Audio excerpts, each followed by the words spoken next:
Hello, students. Today I have taken chapter 4, A Truly Beautiful Mind, from the book Beehive. This chapter is about a great soul and a beautiful mind who thought about the welfare of human beings and about service of humanity. So, we are going to read about Albert Einstein. He had certainly a beautiful mind in the true sense. His works were aimed at protecting humanity. During World War II, he strongly opposed the formation of atom bombs, and he knew that a single bomb could cause huge destruction to a port. Einstein had presented an excellent example of truly beautiful mind throughout the story. So, the title of this story is apt and appropriate because it describes his unique inventions and contribution for peace and democracy in the world. We shall now read about a young German civil servant who took the world by storm about 100 years ago. In the summer of 1905, the 26-year-old published in quick succession four groundbreaking papers about light, the motion of particles, the electrodynamics of moving bodies, and energy. His work took up only a few pages in the scientific journals, but changed forever our understanding of space, time, and the entire cosmos, and transformed the name Einstein into a synonym for genius. Albert Einstein was born on 14th March 1879 in the German city of Ulm. When he was born, there was no indication that he is going to be a great scientist because there was nothing unusual. There was nothing different from other children. Rather, when he was born, his mother felt that he was a freak. Now, here, freak means someone who is having certain disability, or it is a word used disapprovingly to talk about a person who is unusual or doesn't behave, look, or think like others. So the mother felt that he was bit different from others because of the big head that he had. That means he had an exceptionally large head. So the mother thought that he was different from other children. Not only that, when he grew up, he did not speak till he was 2.5 years old. And later on, when he spoke, he stammered and repeated words twice. As he grew up, he was always interested in playing with his mechanical toys. He did not know what to do with the other children, and so his playmates called him Brother Boring. This is because he never knew what to play with them, as he was more interested in playing with his own toys. So the youngster played by himself much of the time. One day, looking at his newborn sister Marja, he even asked, "Where are her wheels?" Einstein was not a favorite of all the teachers because he disliked the school's strong discipline or regimentation.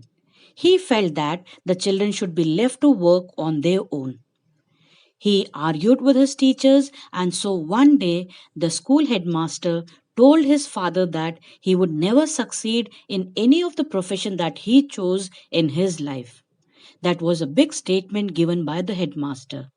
But later on, it proved completely wrong. It was said so because the headmaster felt that he always was against the teachers and the exams. He was even expelled from the school because of his arguments with the teachers.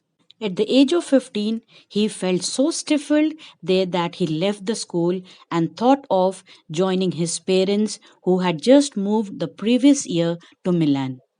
After prolonged discussion, Einstein got his wish to continue his education in German speaking Switzerland in a city which was more liberal than Munich. Einstein was highly gifted in mathematics and physics. He graduated from the University of Zurich. During graduation, he fell in love with Melivia Merrick.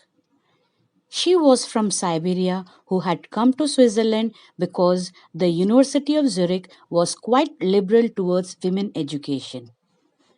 He got a good friend in her. It was because she also had the same mental level as Einstein. She was also as good as Einstein in science.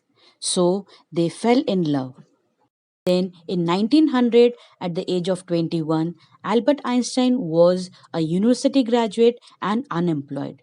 He worked as a teaching assistant, gave private lessons, and finally secured a job in 1902 as a technical expert in the patent office in Bern. While in job, he was developing his own ideas in secret. In 1905, his papers on special theory of relativity described the relationship between mass and energy. While he was solving the most difficult problems in physics, his private life was starting to fail. He wanted to marry Mileva, but his mother was against it. She thought Mileva was too old for him. She was 3 years older than him. She was also bothered by Mileva's intelligence. They finally married in January 1903. They had two sons, but a few years later, the marriage failed. The couple finally divorced in 1919. He married his cousin Elsa the same year. Einstein published his general theory of relativity in 1915. The newspaper proclaimed his work as a scientific revolution. He received the Nobel Prize for Physics in 1921.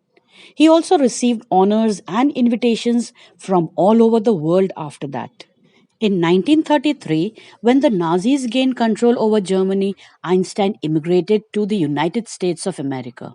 He did not want his research to be used for destruction of mankind, so he moved from Germany. Further, the discovery of nuclear fission in 1938 led to a huge uproar among American physicists. So Einstein wrote a letter to the American President Franklin D. Roosevelt warning about the hazards of an atomic bomb explosion.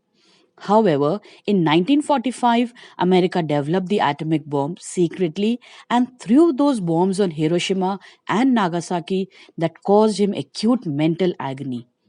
Deeply shaken, Einstein wrote a public memorandum to the United Nations to form a world government that could prevent recurrence of such massive destruction to mankind. In his last few days, he got involved in politics, thereby advocating democracy and world peace. He died in 1955 at the age of 76 and is often commemorated as a great visionary as much as we remember him as a scientific genius.